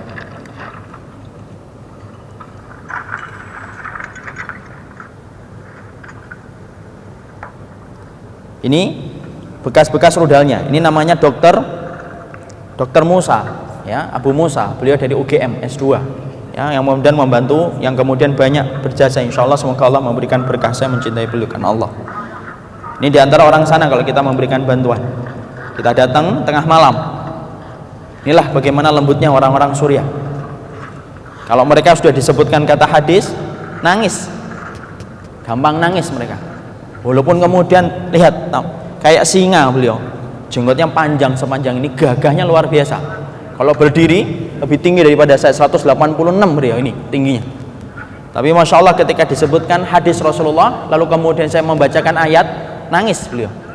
Itulah masya Allah, saya kayak ngelihat, seakan-akan saya bayangkan, saya kalau ngelihat orang semacam ini, saya bayangkan para sahabat itu kayak apa. Mereka saja itu sudah menggetarkan hati ketika kita ngelihat. Saya bayangkan tuh kalau para sahabat tuh kayak apa melihat mereka. Belum lagi membayangkan kalau lihat Rasul tuh kayak apa. Karena apa? Masya Allah, mereka tidak pernah kepikiran macam-macam. Saya pernah ditanya ketika pertama kali pulang, kemudian disambut di Dewan Dakwah. Ditanya saya sama salah satu dari wartawan itu, Ustadz, apa yang paling kemudian antum rasakan ketika di sana? Satu, ya, di antara semua yang pernah saya rasakan, kalau antum sudah menginjak di tanah sana, Allah akan jadikan antum amnesia terhadap perkara dunia, dan tidak sedikit pun antum mikir tentang dunia. Tidak ada kepikiran untuk ganti mobil kapan, tidak ada kepikiran untuk ganti handphone, tidak ada kepikiran untuk ganti kemudian berkata apa program yang baru yang harus saya download di Play Store. Tidak ada. Yang terpikir cuma adalah satu, gimana saya menghadap kepada Allah lalu menyebutkan nama Allah ketika saya menghabiskan dan menghembuskan nafas yang terakhir. Itu setiap waktunya. Sebagaimana ibu dan bapak kalau kemudian di depan Ka'bah, yang difikirkan apa kalau di depan Ka'bah? Tidak ada yang difikirkan kecuali Allah, Allah, Allah. Kenapa? Di depan Ka'bah itu menjadikan kita amnesia terhadap perkara duniawi. Orang sering berkata, kalau di umrah kok nggak ingat kerjaan ya Ustaz? Ya iya, kalau ingat kerjaan itu kebangetan berarti. Karena kemudian memang lupa kita. Tapi masya Allah di tempat ini pantas kalau Allah itu memberikan pahala yang begitu besar kepada orang yang berjaga-jaga di perbatasan-perbatasan Allah. Kenapa? Karena mereka yang tidak ada yang mereka inginkan, yang tidak ada yang mereka ingat kecuali adalah kematian. Di sana itu orang jam 8 masih sama kita, jam 10 sudah tidak ada, itu lumrah. Saya pernah melihat handphone seorang ikhwan yang kemudian beliau akrab dengan saya. Dia kemudian memperlihatkan teman-temannya sambil bercanda. Ini masih hidup, ini masih hidup, ini mati, ini sudah meninggal, ini sudah meninggal, ini sudah masih hidup, ini sudah meninggal, ini masih hidup. Allah bentar lagi juga mati yang ini Ustaz. Itu biasa. Itu biasa. Karena batasan antara hidup dengan mati adalah begitu tipis. Ada seorang ikhwan namanya Brimo yang pernah saya sampaikan. Ada Brimo, orangnya solih, baik. Sholat subuh masih sama kita. Tapi masya Allah jam 9 sudah tidak ada. Ketika kemudian dia keluar dari masjid untuk kembali lagi keluar dari rumah sakit, kembali lagi sudah berupa kemudian menjadi jasad. Ini keadaan rumah sakit ketika habis serangan. Biasanya ada serangan itu adalah dimulai dengan orang-orang munafik. Dari dulu itu orang-orang munafik itu selalu ada. Metodenya bagaimana orang munafik itu? Metodenya orang munafik itu mereka membakar. Mereka membakar sampah di samping masjid, mereka bakar sampah di samping masjid. Setelah kemudian membumbung tinggi itu, kemudian asapnya hitam sampai ke atas, pesawat musuh datang itu. Jadi seakan-akan itu memberikan ordinat, ini loh, di antara dua tanda hitam ini di tengah-tengahnya. Makanya kalau ada orang bakar sampah langsung itu dipadamin itu. Biasanya orang bakar sampah langsung pergi dia, kabur. Nah, itu kemudian untuk memberitahukan letak-letak rumah sakit. Padahal ini rumah sakit, tidak ada apa-apanya. Senjata tidak ada di sini, steril, senjata tidak boleh masuk. Jadi kalau ada orang yang datang bawa senjata harus ditaruh di luar, tidak boleh masuk, steril betul. Tapi masya Allah itu menjadi tempat sasaran terus yang tidak pernah berhenti. Nah, ini kalau habis serangan maka jebol ini kaca-kaca nanti dipasang lagi. Qadarullah 10 menit sebelumnya saya masih duduk di sini. Qadarullah 10 menit sampai di sini. Tiba-tiba kemudian tiarah, kemudian pesawat. Saya kemudian pergi, bleng gitu, langsung pada lepas ini jendela-jendelanya. Ya, kalau sekarang lebih parah. Kalau dulu memakai pesawat biasa, pakai helikopter biasa. Kalau sekarang pesawatnya pesawat Rusia yang tidak sama sekali berbunyi. Bleng bleng bleng bleng, langsung banyak. Kalau dulu satu, bleng cari lagi, bleng cari lagi. Dulu itu. Kalau sekarang saya belum pernah lihat itu, sekali serangan set pesawat langsung 6-7 tempat sekaligus diledakkan. Ya, itulah Suriah, itulah Rusia. Rusia itu masya Allah jahatnya luar biasa. Ya. Ini kalau kemudian kita habis melihat evakuasi korban, kalau kemudian habis kejadian, ini tempatnya bekasnya. Ini dokternya masih muda ini. Ini salah satu dokter di sana. Namanya Abu Ja'far, belum menikah. Ya tadi yang saya katakan, antum kok nggak nikah? Akhwatnya saya lamar, katanya suruh membuktikan cintanya dulu kepada Allah ya Ustaz. Ya sudah, saya membuktikan cinta saya dulu kepada Allah. Dia bersama dengan kita.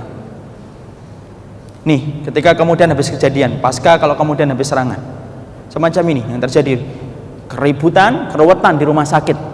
Ya, ini tembus nih matanya, tembus matanya. Ya. Nah, meninggal. Nah, ini yang kemudian saya katakan ini, masya Allah orang yang baik betul ini, meninggal dunia. Ini sepatu, orang yang sudah meninggal, sepatunya masih ada, nanti diwariskan kepada yang masih hidup. Biasanya gitu, nyambung barang-barang, karena beli sepatu sah. Ini salah satu ikhwan, saya bacakan Quran kepada beliau, saya usap. Di sininya, ini sudah patah sampai sepatah-patahnya. Jadi kemudian nembus sampai belakang sini. Jadi dia ngelirik gini tuh tidak bisa. Dan selalu kemudian dia ngomong, ada apa dengan punggung saya sebelah kiri? Ada apa dengan punggung saya sebelah kiri? Saya bilang tidak ada apa-apa, insya Allah tidak ada apa-apa. Saya tidak yakin itu kemudian bisa diginikan lagi itu. Karena apa? Sampai nembus sini, pecahnya itu sampai sini. Dan itulah yang terjadi. Ini kaki. Nah, inilah yang namanya sazoya. Tahu sazoya? Sazoya itu pecahan rudal. Kalau kemudian sudah masuk, dia masuknya tipis, tetapi muternya luar biasa. Dia muter luar biasa. Ya. Inilah tulisan-tulisan di sana. Tulisan-tulisan untuk menggambarkan bagaimana keimanan orang-orang Syam. Innal hurriyah, kalau menyebutnya mereka hurri, bukan hurriyah. Kalau bacanya kan hurriyah. Tapi kalau dialeknya orang Syam, innal hurriyah. Sesungguhnya kebebasan itu adalah kamu hidup menjadi budaknya Allah secara sempurna, sesuai dengan Quran, sesuai dengan syariat, sesuai dengan sunnah. Tulisan-tulisan kayak gini begitu banyak di sana bertebaran untuk memberikan semangat. Ya, tidak ada di antara mereka yang pernah saya lihat itu mereka itu menggugat takdir Allah. Ya Allah, kenapa Engkau berikan takdir yang begitu berat kepada kami? Tidak pernah. Tidak pernah saya lihat ada orang yang kemudian ketika kami obati, ketika kami kasih obat, ketika kami suntik, ada yang ngeluh, ya Allah, kapan ini selesai? Tidak ada. Jadi betul-betul Allah sudah siapkan mental mereka sebelum Allah memberikan ujian itu kepada mereka. Walaupun mereka baru mengenal Islam itu baru, tapi Masya Allah, memang Allah pilihkan jiwa mereka dengan jiwa-jiwa yang kuat sesuai dengan kitabullah dan sunnah. Di sana kita belajar, yaitu adalah untuk menjahit. Ini ketika kita ngirim bantuan. Ini salah satu karomah. Beberapa waktu kita umat, ini kemudian beberapa hari diserang rumah sakit terus. Lalu kemudian satu waktu mendung. Tapi ketika saya keluar, saya perhatikan Masya Allah mendungnya. Saya perhatikan mendungnya. Mendungnya itu hanya meliputi Jabal Akrat.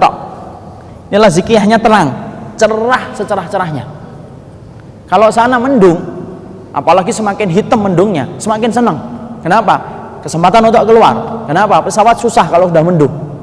Tapi perhatikan nih, daerah Lazikiyah, dia daerah cerah banget dia. Sini tok, Jabal Akrat yang mendung, dijadikan oleh Allah mendung betul. Tidak ada yang kami miliki ketika kami melihat kejadian ini, ketika saya ngajak para dokter untuk melihat, kecuali kami husnudzon. Inilah bentuk karomah yang Allah berikan. Sampai kayak gini, seharian kita bisa keluar di waktu siang. Ya? Karena kemudian Allah memberikan salah satu di antara kekuasaannya dan pertolongannya. Ini yang kita lakukan. Ini yang kita lakukan kalau kemudian banyak serangan di bawah. Sudah memperbanyak untuk kemudian berzikir kepada Allah. Ini orang Sam, ini orang perawatnya di sana. Ya? Kegiatan kami kalau kemudian longgar, masak, itu pun kalau ada bahannya. Biasanya ngambil dari perkebunan yang sudah ditinggalkan pemiliknya, dan para pemilik di sana sudah merelakan dan menghibahkan. Ya, apabila kebun-kebun itu kemudian belum kena serangan, biasanya masih ada buahnya. Di sana kalau kita menjumpai tin, zaitun banyak. Kalau kita kan tidak ada tin dan zaitun. Sana tuh sepanjang jalan tin dan zaitun. Makanya Allah sampai berbuat tini wa zaitun. Sana itu banyak. Ini kentang nih, diambilkan oleh beberapa muslimin, kemudian dibawa ke rumah sakit. Makanya apa? Diginikan, diaduk, kemudian nanti dibuat kayak, kalau kayak kita, kayak bergedel. Kayak bergedel, nanti kemudian dimakan. Nih ke daerahnya semacam ini, rata-rata semacam ini, sepi banget, sepi. Ini distrik dagangnya di daerah Jabal Akrat, distrik dagangannya itu semacam ini, tapi sepi. Perhatikan, ini sekitar jam 10-an loh nih, jam 10-an kita ambil kemudian gambarnya.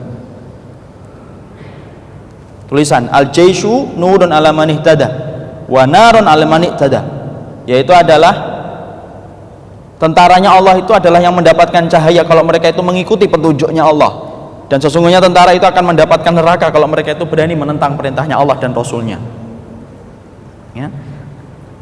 Nah, jangan kira ya, kita kira ini kosong ya, ini ada penduduknya. Biasanya orang-orang yang mereka takut kena reruntuhan bangunan, mereka tinggal di pinggir-pinggir tebing nih, mereka tidur di sini seadanya. Dan kita bisa bayangkan malam tidak ada listrik. Jangan pernah membayangkan ada listrik di sana. Tidak ada listrik. Kita di sana, masya Allah, dalam keadaan dingin, suhunya berapa? 3 derajat. Setelah saya lebih parah dari kemudian dari 3 derajat. Masya Allah, tidak ada sesuatu yang kemudian untuk menghangatkan, entah kemudian penghangat, pemanas ruangan, tidak ada. Makanya masya Allah yang dilakukan relawan kalau di sana, kalau di musim dingin, mereka pakai pakaian tebal. Kemudian baju mereka sampai lapis 5, celana mereka sampai lapis 3 dan 4. Saking tebalnya mereka kemudian mendapatkan ini. Ya, inilah yang kemudian terjadi di sana. Rusak ini, daerah-daerahnya rusak parah. Ban-bannya, kemana bannya ini Ustaz? Karena yang diambil cuma ban doang, bannya dibakar untuk menghangatkan badan. Sudah kembali ke yang tadi. Nah, sekarang kita lihat videonya. Kalau kita pengen lihat anak-anak Suriah, ini anak-anak Suriah yang kita datangi. Walaupun dalam keadaan perang, senyuman mereka tidak pernah lepas dari senyuman mereka.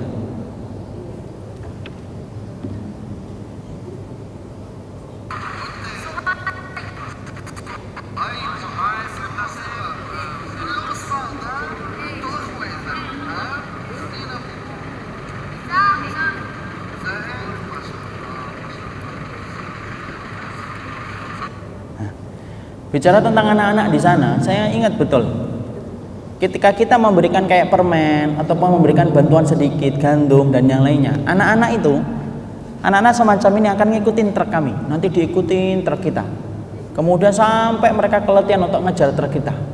Tahu nggak kalimat apa yang disampaikan oleh mereka? Anak-anak kecil nanti kemudian akan menyampaikan, Allahu yahfadkum, Allahu yahmikum, Allah semoga menjaga kalian, Allah semoga merawat kalian. Masya Allah, anak kecil itu. Kalau anak kalimat itu diucapkan oleh anak 14 tahun, 15 tahun, saya bisa maklumi. Tapi kalimat itu diucapkan oleh anak-anak 5 tahun, 6 tahun, tapi sudah ngerti tentang kalimat bahwasanya menjaga mereka itu cuma Allah. Ya, ada anak kita 6 tahun itu mengatakan semoga Allah menjaga ibu ya. 6 tahun di tempat kita susah nyari anak yang bisa semacam itu. Kalau mereka 6 tahun, 5 tahun sudah sering mengucapkan kalimat itu karena mereka ngerti betul-betul hanya karena pertolongan Allah mereka itu mampu melewati setiap penderitaan yang mereka rasakan. Ya.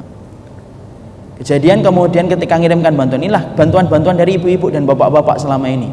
Kita belikan beberapa gandum, selain kita belikan obat-obatan.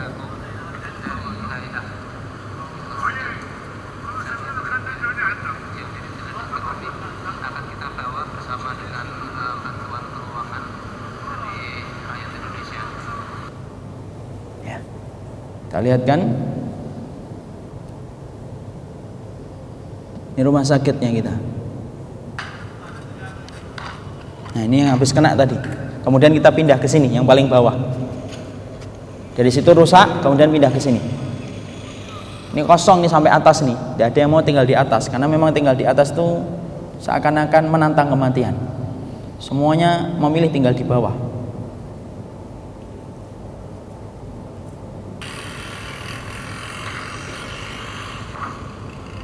Ini keadaannya sore, kita ambil sore ini. Qadarullah agak tenang, kita berani keluar sebentar.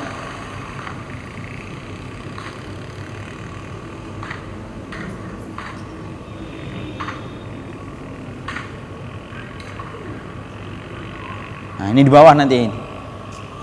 Nah, kita di bawah nanti. Nah, ini itulah rumah sakitnya di situ. Nah, ini truk-truk yang sering kita dibawa pergi. Ya.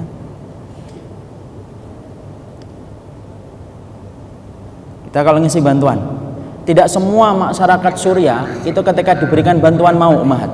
Kita harus paham itu. Ya. Karena sesungguhnya mereka terkadang betul-betul menahan dirinya untuk meminta.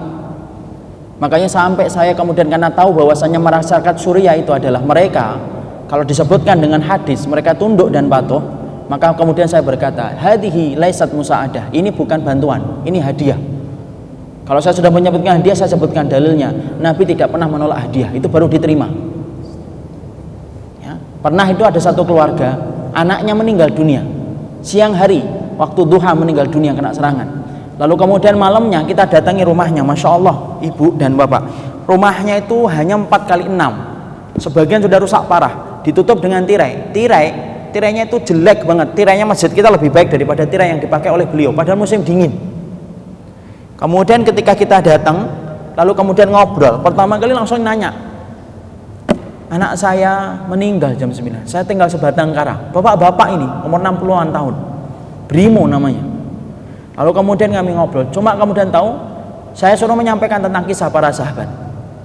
Tolong ceritakan, akhbirna anis sahabah, ceritakan tentang sahabat, ceritakan tentang sahabat. Akhirnya cerita tentang sahabat. Tidak kuat saya ketika kemudian berhadapan dengan beliau, tapi Masya Allah luar biasa. Lalu kemudian ketika itu terus kemudian berkata sambil melihat ke atap langit itu dan mengatakan, mungkin Allah itu pilih anak saya karena memang ada tempat yang jauh lebih indah daripada tempat yang Allah sediakan daripada saya menyediakan tempat untuk anak saya. Masya Allah. Kami kasih itu amplop ibu, karena setiap keluarga yang meninggal di antara mereka kena serangan, kita kasihkan $100. $100 itu jangan anggap lama, sebentar sana, 2 hari 3 hari itu kemudian habis $100 itu. Itu dikasih hadiah itu tidak mau dan berkata sambil kemudian agak marah, anak saya tidak pernah ditukar dengan uang. Loh, kami nggak pengen menukar dengan uang, ini bukti kecintaan kami. Tapi saya tidak memerlukan bantuan, saya masih bisa hidup. Akhirnya kemudian saya ingat aja, orang Suriah kalau sudah disebutkan hadis, mereka tunduk dan patuh. Saya mengatakan, tahukah kita Rasulullah Sallallahu Alaihi Wasallam tidak pernah menolak hadiah, dan ini adalah hadiah dari saudara antum di Indonesia kepada antum. Itu baru diterima setelah menyebutkan kata hadiah. Jadi jangan dikira bahwasanya mereka itu kemudian sangat haus dengan bantuan, terus kemudian mereka kelihatan serakah dengan bantuan. Enggak. Kalau dibantu enggak rebutan mereka itu. Ya. Tapi memang betul-betul mereka itu masih memiliki izah. Ya. Tentunya Allah yang kemudian memberikan kekuatan itu kepada mereka.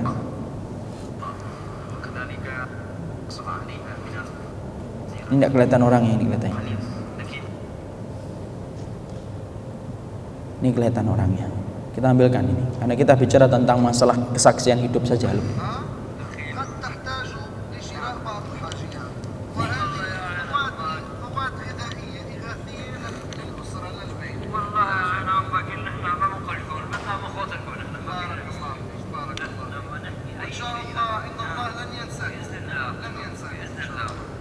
Gelap, tidak ada listrik. Yang tadi saya katakan tidak ada listrik, ini malam tidak ada listrik.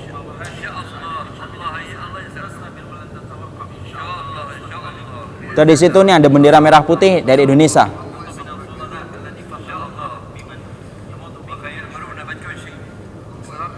Mereka selalu berkata antum fi ru'usina wa antum fi a'yunina wa antum fi qulubina. Masya Allah, artinya kalian itu mahkota di kepala kami, permata di pandangan kami, bunga di hati kami. Selalu mengatakan kalimat itu. Saya baru tahu tentang sebuah hadis Rasulullah SAW, la ya'kul ta'amaka illa taqiyun. Jangan biarkan makananmu dimakan kecuali adalah orang yang bertakwa. Saya baru tahu bagaimana penjelasannya secara langsung. Karena apa? Karena orang yang bertakwa adalah orang yang paling ngerti bagaimana menjawab setiap kebaikan yang diberikan kepada mereka. Inilah orang-orang kemudian mereka ngerti bagaimana cara membalas. Kadang-kadang mereka ucapkan jazakumullah khair itu tidak berhenti-berhenti, sampai kadang-kadang kita ngomong sudah cukup, berhenti. Tapi mereka tetap mengucapkan jazakumullah khair, jazakumullah terus-terusan. Karena mereka ingin untuk berterima kasih atas bantuan yang diberikan kepada mereka. Walaupun cuma $100, walaupun cuma sekantong gandum. Sekantong gandum, saya tanya sama ini berapa hari sekantong kayak gini? Ini paling 3 hari 4 hari, apalagi kalau mereka punya anak, banyak anak.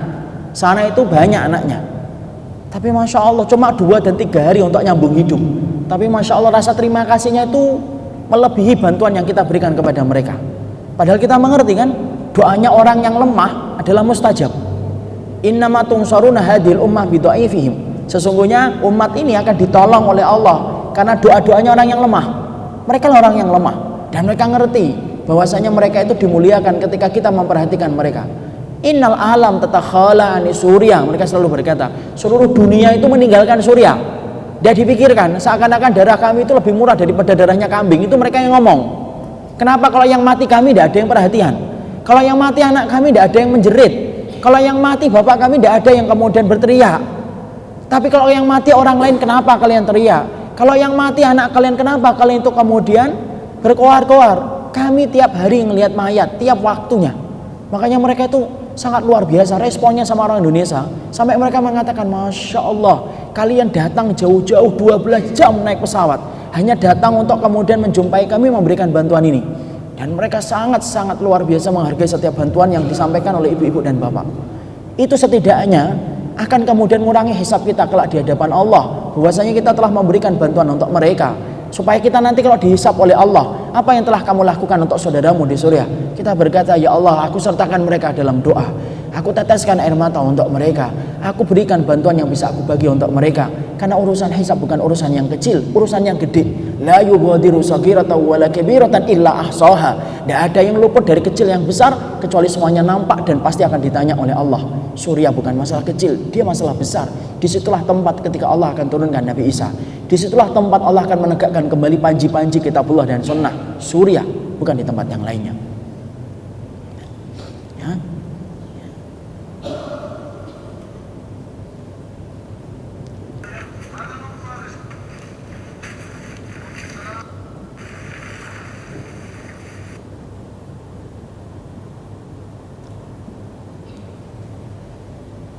Kita kasih bantuan ini. Nah, ini gudang. Di sana termasuk ada gudang dari Arab Saudi, ada gudang dari negara-negara yang lain.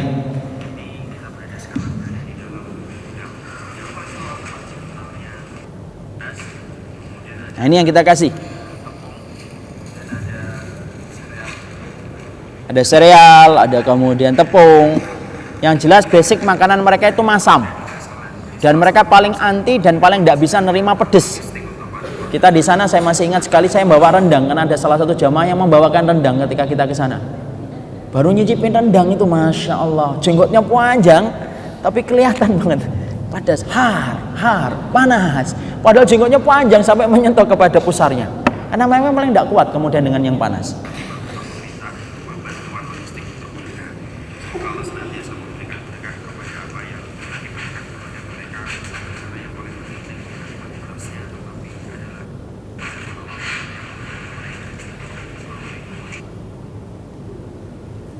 Perjalanan untuk memberikan bantuan, kita lihat. Ini perjalanan ketika kita ngirim bantuan.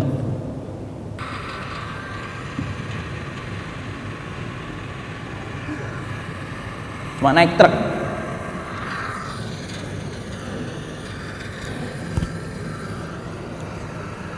Kalau pengen lihat orang Suriah, bagaimana lembutnya mereka, senyumnya mereka, kehalusan mereka, lihat salah satunya kepada tipe orang yang ikut bersama kami, tanpa dia ketakutan, tanpa dia mendapatkan imbalan apapun, menyertai kami dalam setiap perjalanan. Ini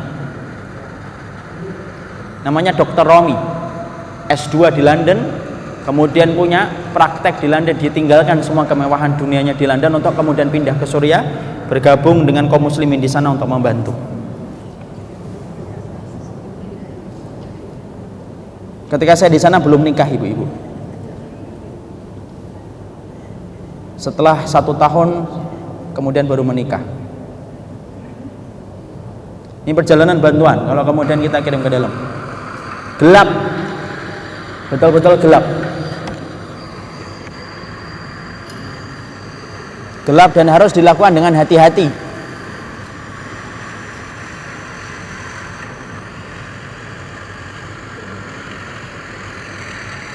Nah,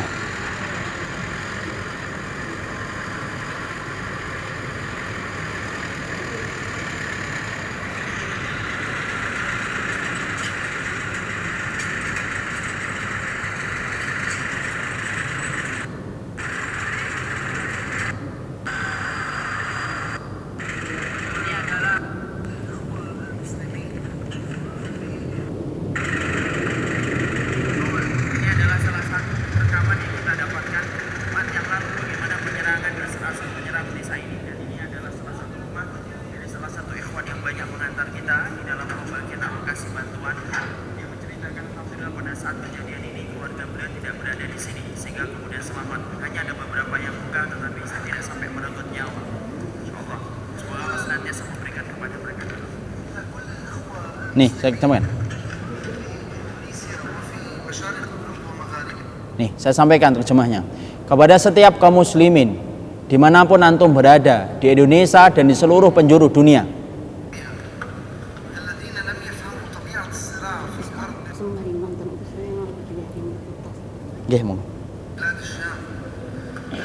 ini kami saya sampaikan bagi yang belum paham tentang hakikat yang terjadi konflik di daerah Syam, di daerah Suriah.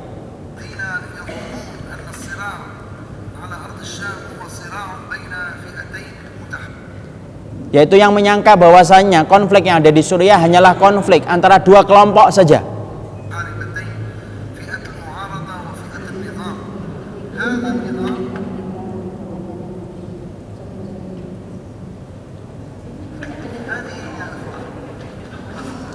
Beliau akan membagikan kotak untuk kemudian kita berikan bantuan, atau bisa secara langsung kontan sekarang atau kemudian nanti ditransfer. Tapi yang jelas hari ini kita akan mencoba untuk merahayati bagaimana yang terjadi di Suriah.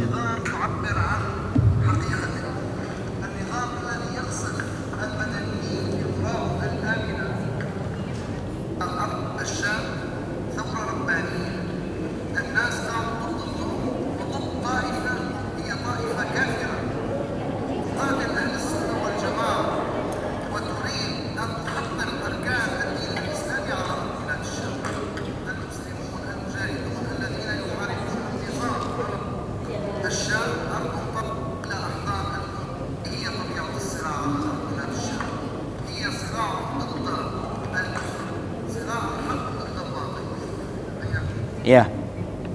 Kemudian ini ya. Ini cara kita kalau kita menyampaikan kajian di sana.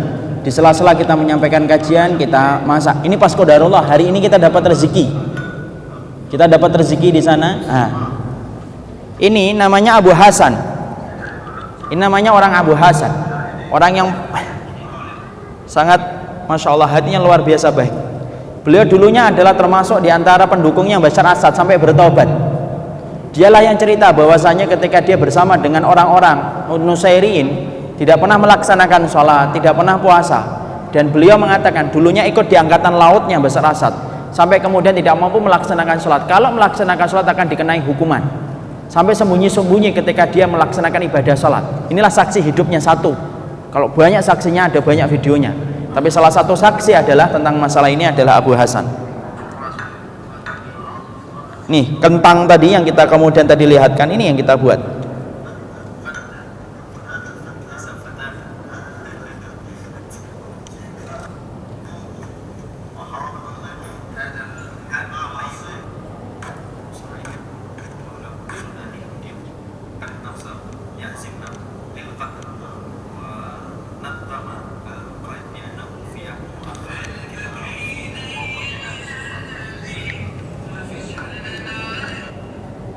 Ya.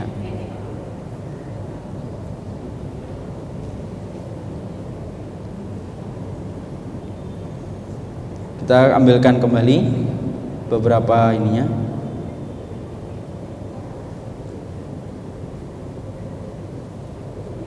Ini sudah sering kemudian disampaikan, tapi kita layak untuk kemudian ingat kembali.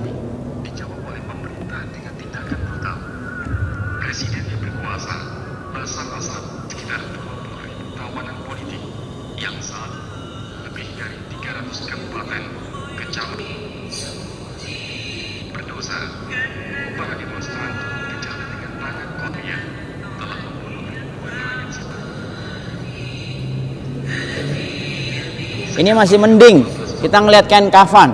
Kalau di Jabal Akrat sering sekali jenazah dikuburkan tanpa kain kafan karena tidak ada kain kafan.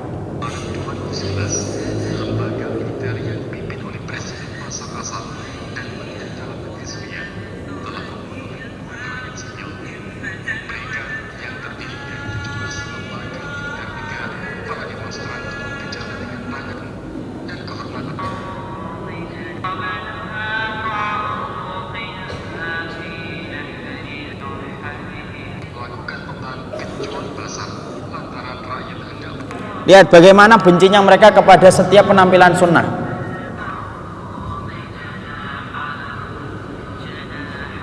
Perhatikan ini.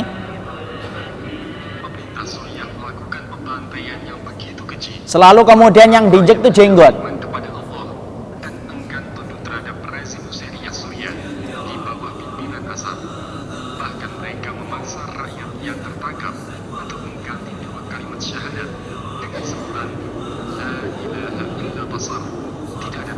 Ini mengubur hidup-hidup. Seorang wartawan muslim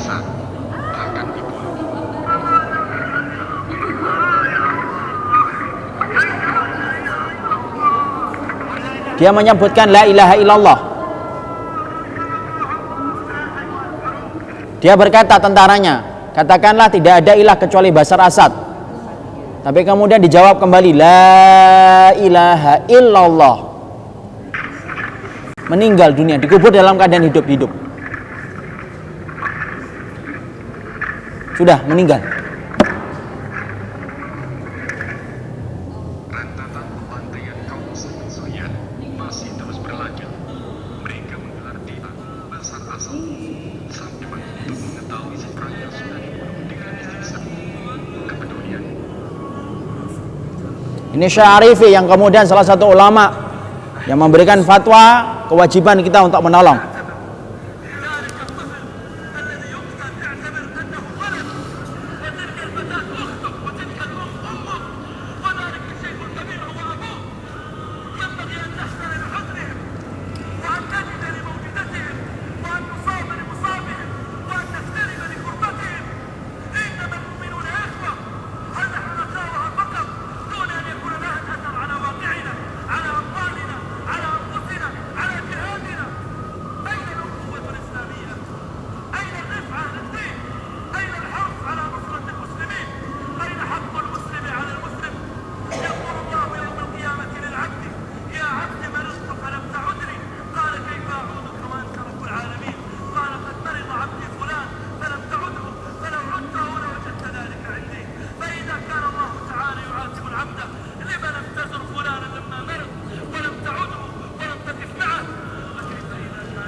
Ini biasanya kalau kena pecahan mortal meninggal dunia.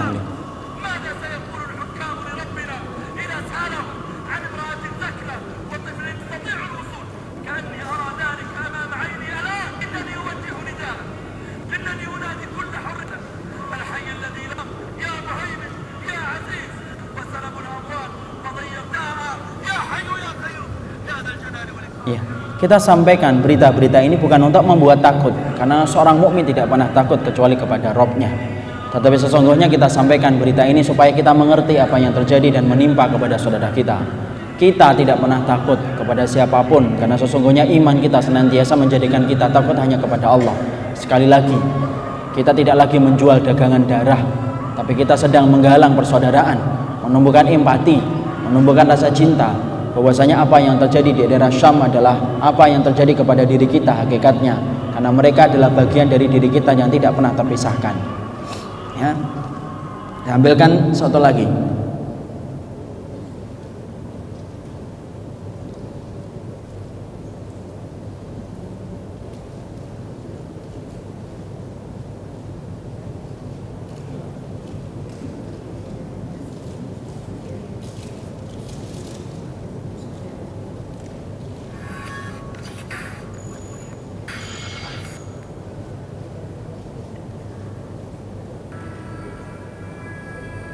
Ini enggak ini.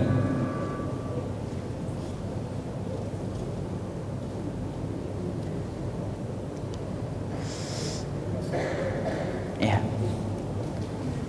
Ada sebuah video tapi hilang.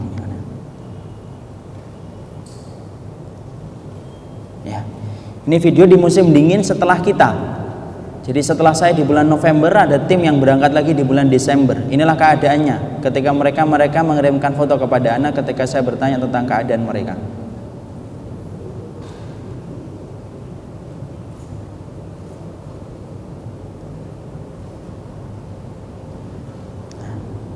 Ini Jabal Akrat tertutup dengan salju. Mereka tinggal di daerah-daerah ini. Ini pas bulan Desember menuju ke Januari. Saya sudah pulang. Dia ngambil di perbatasannya.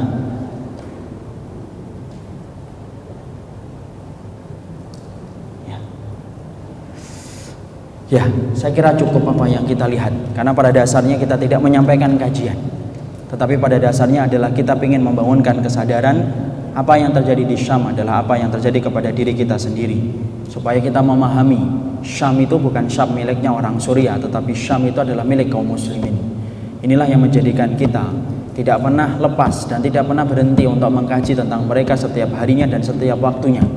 Saya pernah ketika ngisi kajian di daerah Padang, ada salah satu di antara jamaah di Padang berkata, sampai kapan kita akan membantu Suriah Ustaz?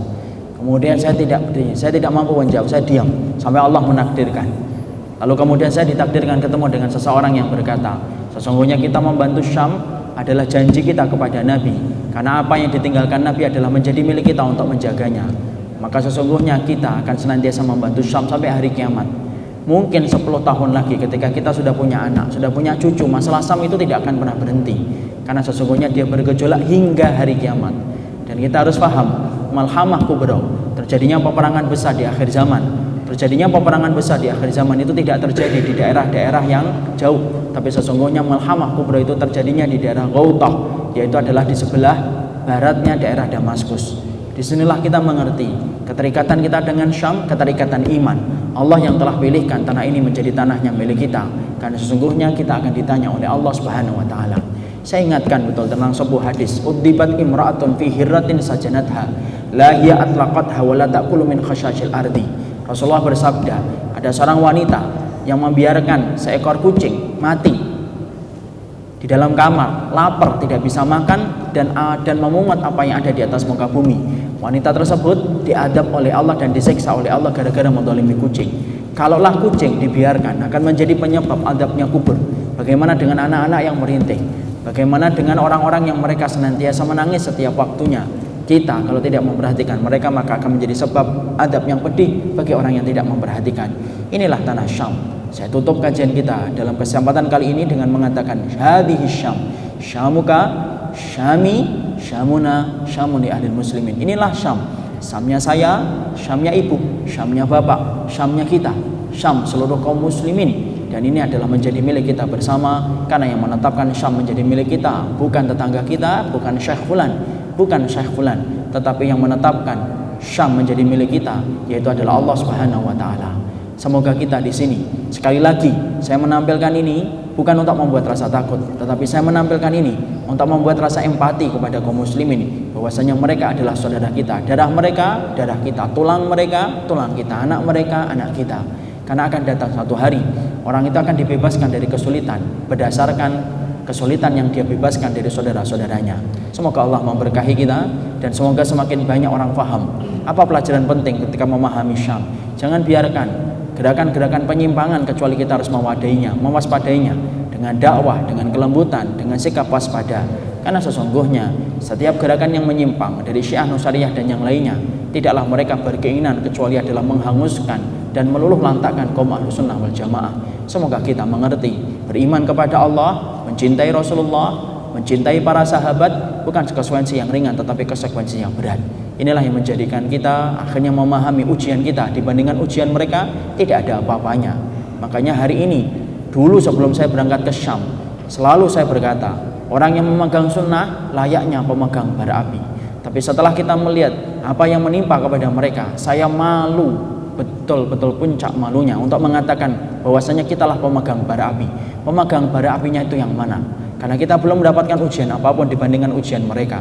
Mereka mendapatkan kesulitan, darah yang menetes, tulang yang remuk.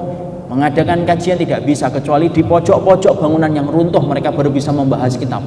Tapi Masya Allah, mereka lah yang lebih layak untuk menyebut dirinya dan menepuk dadanya sebagai pemegang bara api. Kalau kita mungkin terasing ketika menjalankan sunnah, tapi belum layak untuk menyebut pemegang bara api karena ujian kita hanya seujung kuku dibandingkan ujian yang dirasakan oleh kaum muslimin di tempat-tempat yang sulit. Jangan terlalu cepat membanggakan diri. Jangan terlalu cepat untuk mengatakan bahwasanya kita orang yang dicintai oleh Allah karena ujian yang Allah berikan kepada kita belum seberapa dengan ujian yang Allah berikan kepada saudara-saudara kita. Inilah Suriah. Mencintai mereka mengumpulkan kita dengan mereka. Bukankah Rasulullah mengatakan anta ma'aman ahbabta, kamu akan bersama dengan orang yang kamu cintai. Anas bin Malik ketika mendengarkan hadis ini mengatakan aku tidak pernah gembira mendengarkan hadis kecuali ketika aku mendengarkan hadis ini, karena cintaku kepada Nabi, cintaku kepada Abu Bakar, cintaku kepada Umar, semoga mampu untuk mengumpulkan aku dengan mereka. Sama cinta kita kepada Nabi, cinta kita kepada Abu Bakar, cinta kita kepada Umar bin Khattab, dan cinta kita kepada orang Syam, karena sesungguhnya mereka dimuliakan oleh Allah. Hingga Rasulullah berkata, innallaha takaffala li bisyami wa ahli, Allah itu telah menjaminkan untukku bagaimana keberkahan tanah Syam dan bagaimana keimanan penduduknya. Bersamalah mereka, cintailah mereka. Mencintai mereka akan menjadikan kita dikumpulkan dengan mereka di tempat yang paling indah, di mahsyarnya Allah Subhanahu wa taala. Barakallahu fikum. Inilah yang kita lakukan. Kita bergembira mengajarkan kepada kita tidak ada muslim Indonesia, tidak ada muslim Malaysia, tidak ada muslim Brunei, tidak ada muslim Saudi. Muslim hanya satu, muslim yang beriman kepada Allah, beriman kepada Rasul, mencintai para sahabat. Itulah harga mati keimanan yang tidak bisa dirubah sampai kapanpun hingga maut menjelang dalam kehidupan akhir kita. Semoga Allah memberkahi apa yang kita selenggarakan. Kita tidak membuka pertanyaan karena memang ini bukan majelis ilmu, ini hanyalah majelis untuk menyampaikan tentang berita yang terjadi di daerah Syam. Semoga Allah memberikan keberkahan. Semoga langkah kecil kita ketika berangkat dari rumah memberikan bantuan akan menjadi pemberat dalam amal timbangan kebaikan kelak kita di akhirat. Subhanakallahumma wa bihamdika asyhadu an la ilaha illa anta astaghfiruka wa atubu ilaika. Assalamualaikum warahmatullahi wabarakatuh.